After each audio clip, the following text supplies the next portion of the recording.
Okay, so if you are going to read a poem in your second read looking specifically at diction and imagery, when you go back and reread the piece, you're looking for words and phrases that give you a strong sensory experience, like you can visualize it or imagine what it smells like or sounds like because of the way that it's written, or you're looking for words that have strong emotion. So this is an excerpt from President Obama's campaign speech in 2008. And as I read it, I've marked specific words that stood out to me.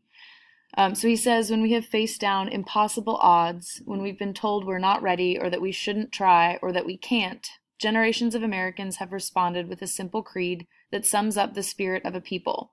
Yes, we can. Yes, we can. Yes, we can. It was a creed written into the founding documents that declared the destiny of a nation. Yes, we can. It was whispered by slaves and abolitionists as they blazed a trail towards freedom through the darkest of nights. Yes, we can. It was sung by immigrants as they struck out from distant shores and pioneers who pushed westward against an unforgiving wilderness. Yes, we can. It was the call of workers who organized, women who reached for the ballot, a president who chose the moon as our new frontier, and a king who took us to the mountaintop and pointed the way to the promised land. Yes, we can, to justice and equality. Yes, we can, to opportunity and prosperity. Yes, we can heal this nation.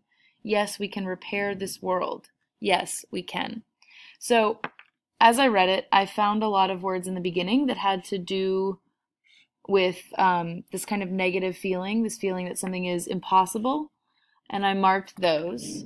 And then I moved them down here as to key words and details, and those all feel very negative. It feels like there's no way forward. These ideas of impossible or the unforgiving wilderness. And then obviously the repetition of yes we can, which he says a total of 11 times throughout. That, in contrast to all of these negative words, makes it feel like everything that he's talking about is actually possible. He uses a lot of verbs that are very active and seem very capable, like blazed, struck out, pushed westward. So these verbs that are kind of showing people moving forward or doing something daring. And I said that those are active and capable verbs. And then he lists a lot of people: slaves, immigrants, pioneers, workers, women. A president, he's talking about Kennedy, and then king, he's talking about Martin Luther King. So he's listing people in our country that he's trying to include in his list of inspired people who are moving our country forward.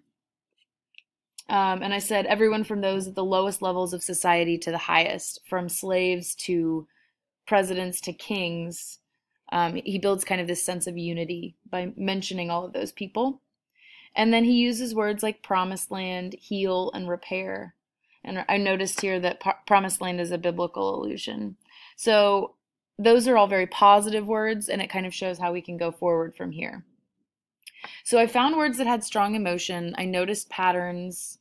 I moved those down to my keywords and details lists, and then I thought about the feelings and the meanings that come from these words, even something as similar or as simple as whether it's negative or positive, like these words here.